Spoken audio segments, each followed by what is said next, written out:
And we're live in Flatbush, New York with the members of Madam West, good friends of BKNY Live. Thanks for tuning in, guys. We hope you enjoy our program tonight. So we're going to be showing you guys the making of the song from the new album. It's untitled, but it's forthcoming album coming out August 1st. And then we're going to do some interviews, talk about the making of Madam West. So let's start off with, why don't you guys, Sophie, would you like to tell us about how you guys began? Yeah, should I? Get the mic. Lead singer always ends up with the microphone first. I'm like really try not to make this like an ego thing. So we started in about 2011. Todd and I started jamming on a lot of little electronic sort of synths and writing some songs. So that was actually our drum set for a while, and then we gradually kind of added members over the years. I met Mike through Todd. He had a separate. They were separately playing in Arizona. They had some jazz stuff going, I think. And then actually the other half of the band, or 2/5 of the band, we also had a band going in college. Will and I had a folk band called Festi. Yeah, I don't know. I don't really know anything about how you guys met, so. Mike, yeah, tell us about that. Tell us what kind of music did you guys play in the beginning? Todd and I played in a jazz trio. We actually met in some seminar class in undergrad. Yeah, a class called The Human Event, actually. Had nothing to do with music at all. And then we ended up playing in a trio together some years after that. And then Todd moved to New York a year before I did. And then when I moved out, we started playing together again. So. Oh, great. And Sophie, Todd, you guys made music in the past? How about you two? Will? Do you have any comments on that? Will. Yes, Will. Yeah. So yeah, Sophie and I played some folk and folk rock together when we were very little, and just and didn't really know. Yeah. No, we were wiener dog sized, and we're just learning how to play music in New York City, very naively roaming into open mics and hoping they would serve us drinks if we played well enough. And it worked out most of the. It worked out a great deal of the. Yeah, because I was, and that's. All right. Well, so later tonight, in the next few minutes, we're going to be watching the making of Wade in the Water. So let's talk a little bit. Will, I mean, you could take this question. I believe that there's some origin in the title "Wade in the Water." It's maybe from a slave narrative. Yeah, I mean, I don't. Let's say write the lyrics to the songs. Yeah. Sophie does all that hard work of making sense out of jams that we sort of think up, and Sophie and Todd came to me and they had thought to sort of do a new version or redo a really old spiritual Wade in the Water. And I was very on board with it, coming from a background of like learning music through folk music and spirituals. So I don't what? Say. Yeah, the name it shares the name and not really a whole lot of the musical lineage, but I think the idea was definitely in our heads. We were playing on a very rainy day in, I think, like late last fall, and it was just kind of like, it was starting to get dark, and it was getting very dark inside, and we were kind of playing like we were just kind of down, and then like happens sometimes, somebody hit something that sounded kind of cool, and it sort of woke everybody up, and we're like, actually, that's really neat. And Sophie grabbed onto this Wade in the Water idea lyrically, because I think it was in our heads from some things that we have been listening to. So it's not the same. It doesn't share a lot of the musical history, but sort of it grew out of sort of like the lyrical history, I suppose, because it couldn't really be further away harmonically and stylistically. Arrangement, yeah. So but yeah, it was in our heads, definitely. Great. Jory, now I understand you are the newest member of the band. When did you join Madam West? I think it was in August. I had just graduated, and Sophie found me at a barbecue party and recruited me, and that was that. Where did you study?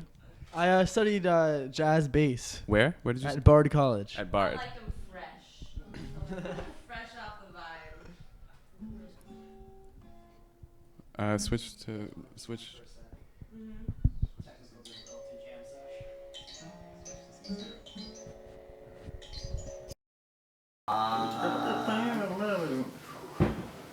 Recording and go.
Go. Awesome. How you feeling? And we're back. That was Wade in the Water with Madam West, and here we are live in the studio once again. Sorry about those technical difficulties in the past, but we're going to try to move along. And we want to talk about the sound, the making of this song, like what went into it, what thoughts, and like where do you place it amongst this indie Brooklyn scene? Because I haven't really heard much like your sound in the scene.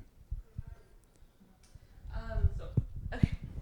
So, I mean, I feel like when I first started playing out, I was worried about like, you know, being like too folky or like too singer-songwritery or like too, you know, not like cool and like grungy and electronic. And I like gradually through working with Todd started to get exposed to more kind of synths and electronics, and that fed into my sort of like folky, rootsy music that I was making in the past, and I really just got into using all kinds of kind of toys.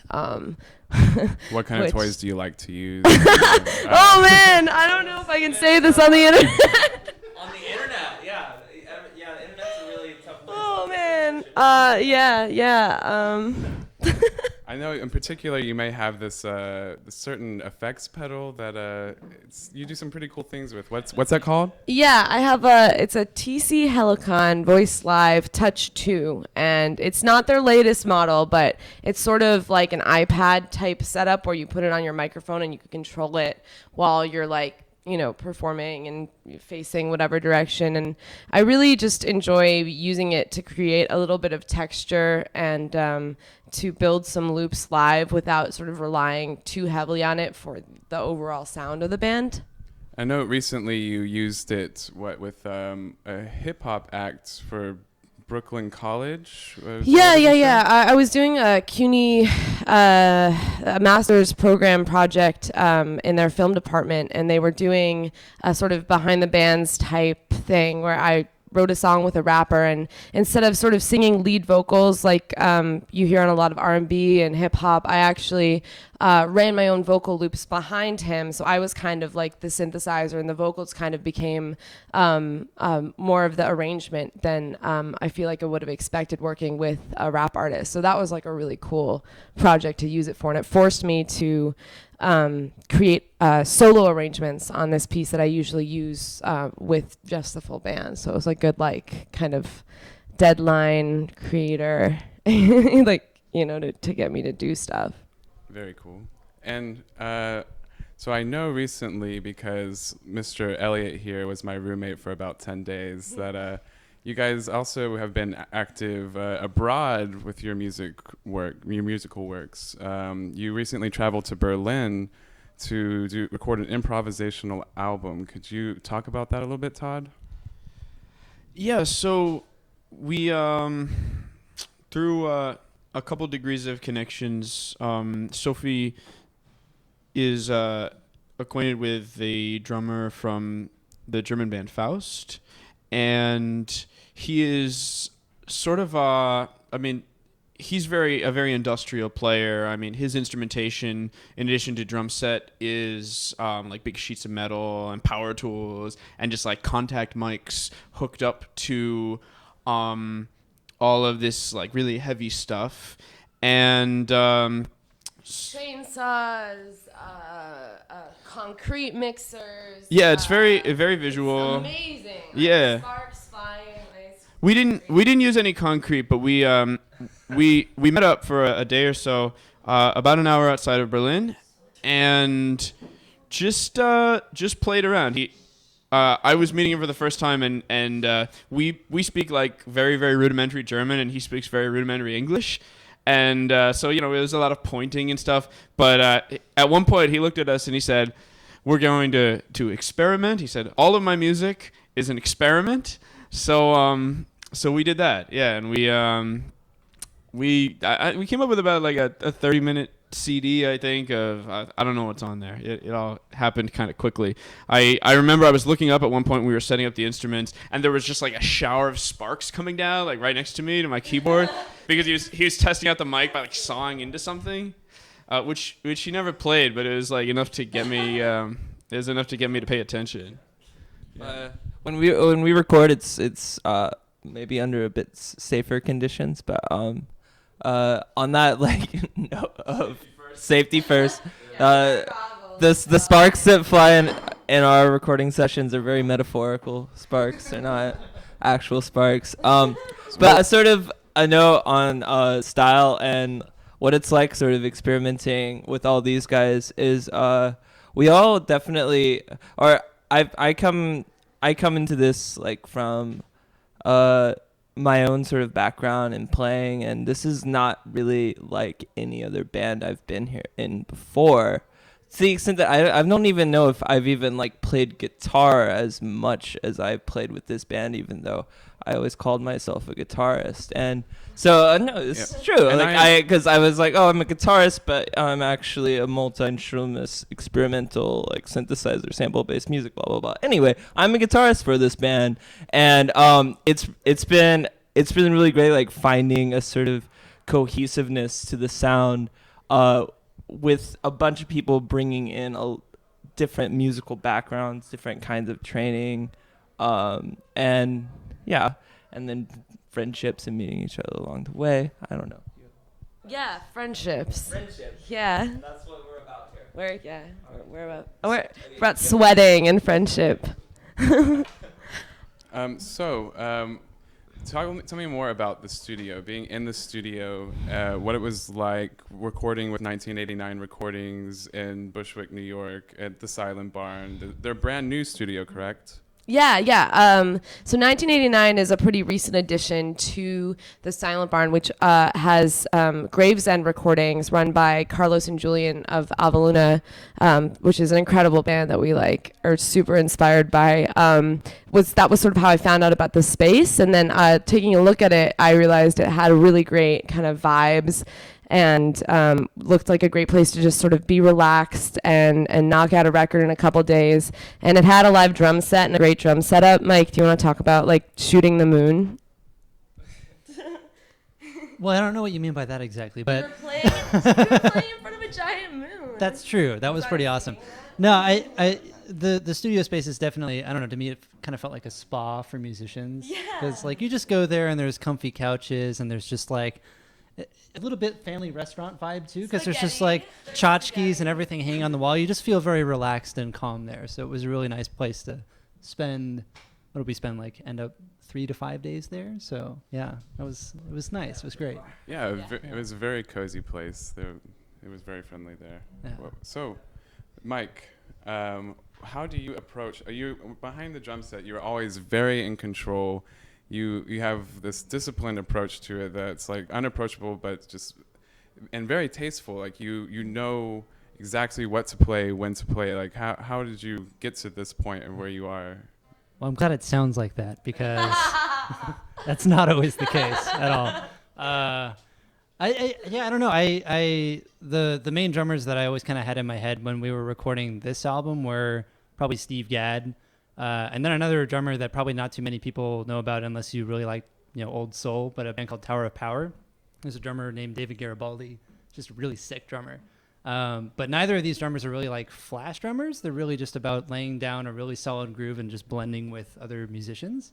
So I don't know. I was trying to go for something like that where you really don't hear the drums, and it's not I'm not a solo drummer, so I don't like to be kind of out in front, but just kind of blending with everything else and making it as musical as possible.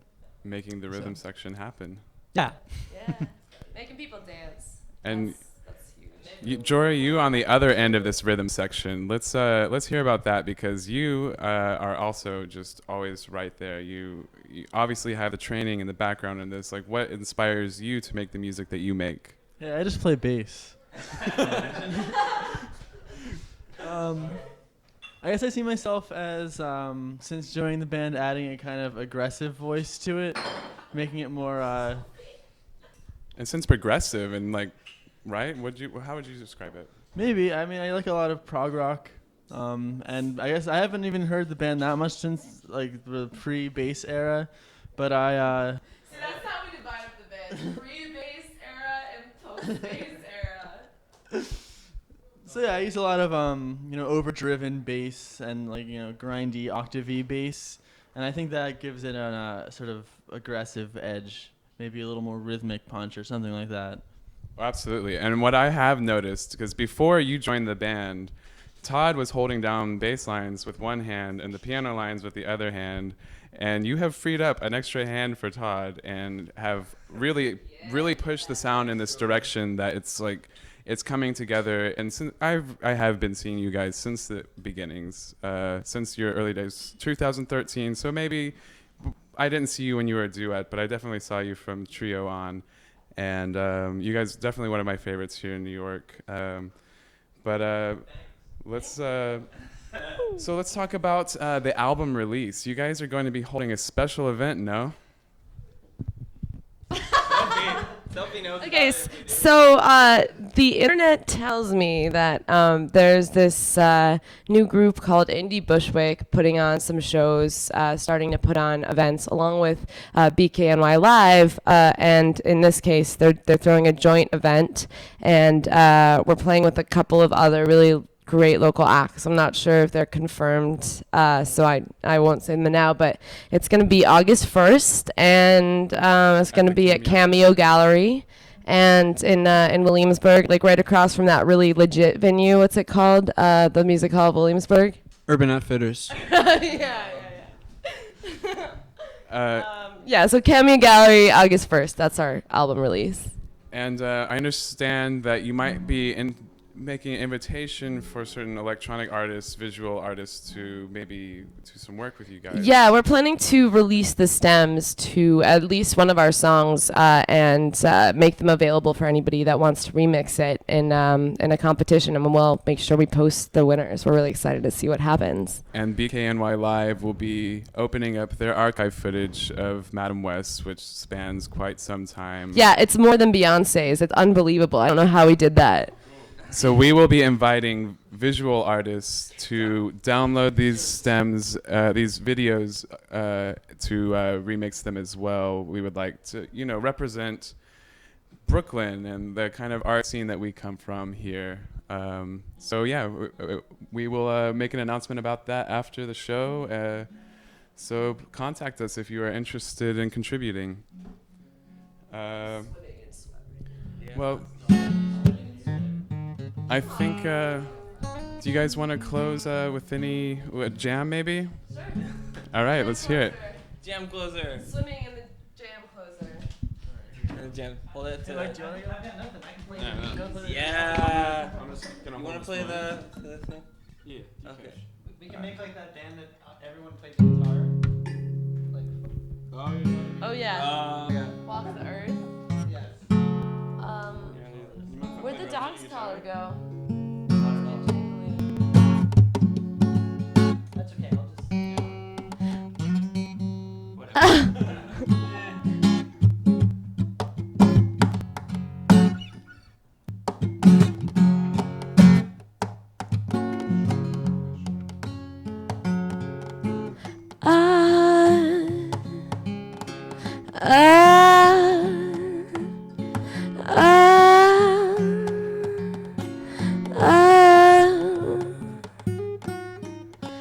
Give back my heart, I want it back, I want it back.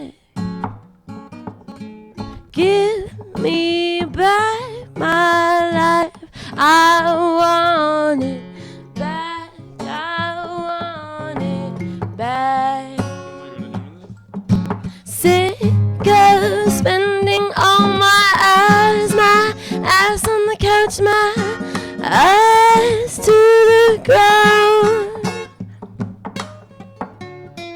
Minutes spinning round and round.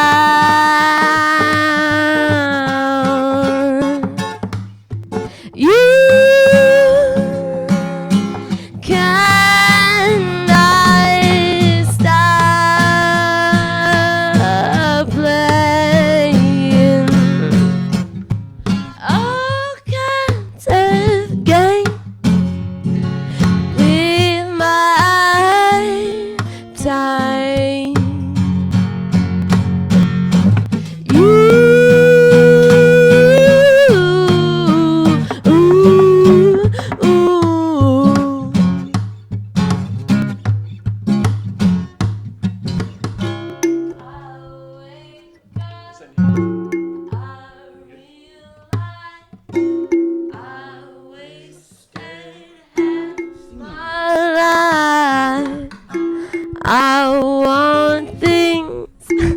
how they used to be.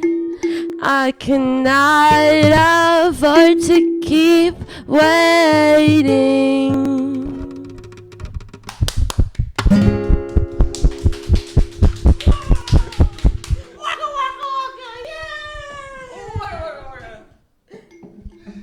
Thank you. Thank you, Madam West, for that performance. That was wonderful. We are going to make a posting announcement right now, and we're going to play that video one more time. So just stay tuned for this message, and we'll put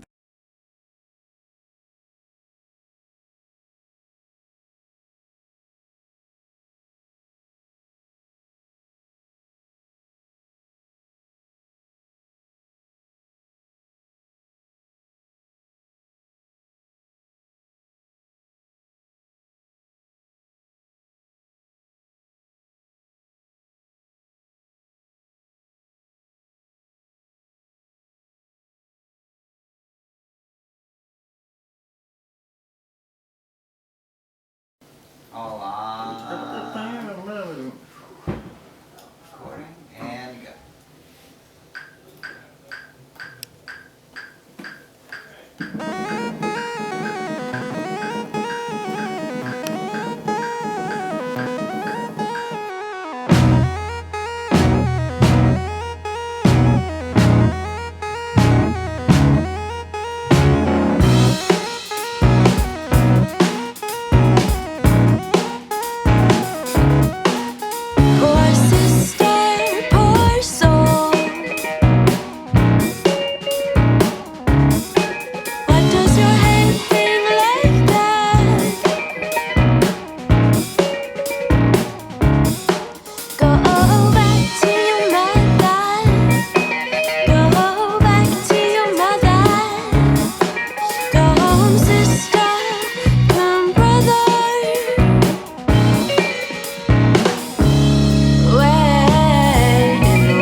Awesome.